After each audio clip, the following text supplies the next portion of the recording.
What's hiding underneath things can be scary. Underwater, under your bed, especially what's under your carpet. Except when you get new carpet from Carpet One Floor & Home. After tearing up your old carpet, they'll vacuum and apply Health Annex antimicrobial to your subfloor, disinfecting and killing mold, mildew, and any remaining general awfulness. Carpet One Floor & Home goes the extra mile to protect you, your family, and your home. Carpet One Floor & Home in Columbia, making your home beautiful, guaranteed. Good morning and welcome to Radio Friends on Tuesday, February the 5th. Pleasure to have you with us today. We're going to talk about, heart-healthy eating and then starting off with Missouri River Relief. I want to, first of all, introduce you to Kevin Tosie. Good to have you here, Kevin. Thank you. It's great to be here. Missouri River Relief, and you have a special event coming up, about 5-6 days from now, right? Yeah, it'll be on Sunday, February 10th at the Blue Note. And what is it? So this is our 9th annual Wild and Scenic Film Festival, and we'll be showing some incredible outdoor adventure films that feature the environment and the people working to protect it. Okay, the Wild and Scenic Film Festival. Give me an idea of some of the films that'll be showing. Sure. So we do have a couple of local features. One will feature Pat Jones, Prairie Godmother, who recently passed away. She was a great conservation hero. We also have one about the Big Money Refuge. And then we'll kind of jump right into the film lineup. So we have a couple of films. One is Lost in Light, and that kind of shows light pollution from a scale from 10 to 1. You know, and I think that's something a lot of people do not take seriously, but there's a minuscule group that's starting to realize that it is a problem. Right, yeah. Light pollution. If you've always lived in the city, you don't realize what darkness, real darkness is, and how beautiful darkness is. Right, yeah. Because when you're out in the country and you go out and you look at the sky and you see those millions of stars that you can't begin to see in town because of light pollution. Right, yeah. And this film's great because it starts near a city and it goes all the way down to one of these registered dark places in California. So you really get to see the transition from city light pollution to nothing. Yeah. So it's a really great film. And I know some towns are starting to try to curb that by installing the lights with the caps on the top. Yeah. So it just doesn't go right out into space. Yeah, and it kind of reflects down. Right. Yeah. Right. I'm sure that saves energy too. But if people want to see these films, they will be running when again? So the film festival is on February 10th, and the doors will open at 1 at the Blue Note, and we'll be showing films from 2 to 5. Okay.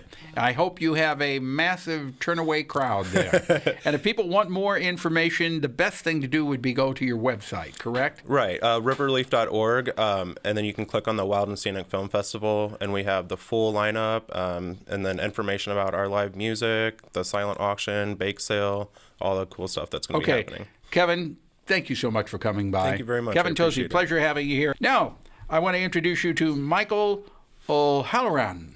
Good to have you here, Michael. Thanks for having me, Paul. Or Harry Potter. People tell you look like Harry Potter? Yes, especially when I was growing up, when I was a little bit younger. You know, I was about the same age as Daniel Radcliffe when those movies were starting to come out. So naturally, the kind of comparisons I was told about quite a bit. Right. You do look like Harry. But anyway, you're here today, Central Missouri Academy of Nutrition and Dietetics, and February is Heart Month. Yes. So we're going to talk about heart-healthy diets, right? Yep. In particular today, we're going to be talking about fiber and how that helps promote your heart health. Okay. So fiber is very good for you. And one of the best ways to get fiber is with oats. Mm-hmm. Yeah, so oatmeal is one of several foods that is really rich in the type of fiber. Fiber is important to get in your diet because it's a form of carbohydrate that our bodies can't digest. And because it can't digest it, it kind of acts like a sponge when it goes through us. Our bodies actually use a form of stored cholesterol that it uses to digest fat in our meals. And what fiber does is that as it's going through us, again, it acts like a sponge and kind of soaks up that cholesterol. And when it does that and it removes it from our bodies, it actually helps lower our blood cholesterol, specifically the bad cholesterol. It's called LDL. Think like L for lousy. And when you have lower LDL cholesterol, that's going to help prevent plaques from building up on the lining of your blood vessels, which plaques on blood vessels is what leads to things like heart attack and stroke.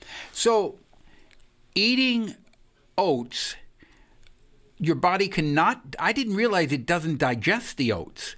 So it doesn't digest it at all. So you're not getting nutrition from the oats then, or are you getting nutrition?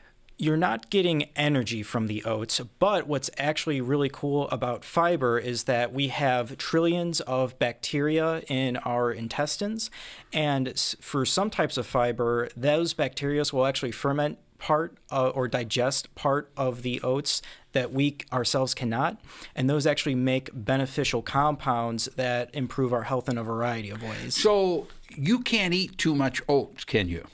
When it comes to oats, everything in moderation, but when it comes to fiber specifically, a recommendation is to go for 25 to 35 grams a day. It just depends a little bit on your age. There's no upper limit to how much fiber you can eat. It's not like you can't necessarily overdo it, but it's just sort of how much you can tolerate. Right. But if you had oatmeal for breakfast every morning, you're really doing your body good, aren't you? Oh, absolutely. Eating oatmeal is generally better than not eating oatmeal. I will say the ones in the cylinders tend to be a little bit healthier than the instant packages that you'll get here, because with these, they'll add a little bit of fat and sugar to create a certain flavor profile. But again, with that said, I'd much rather have someone eating oatmeal for breakfast every day than not eating oatmeal at all. Is there a is there a difference between the quick oatmeal or the old-fashioned oatmeal that you have to cook longer? I'm glad you asked. Nutritionally, they're more or less the same. The only difference is cooking time and the kind of texture. So your quick oats, often labeled as like old-fashioned or instant or quick, those are going to be a softer texture and take 1 to 3 minutes in the microwave. Whereas something like steel-cut oats, those take, you can only really do those over the stovetop.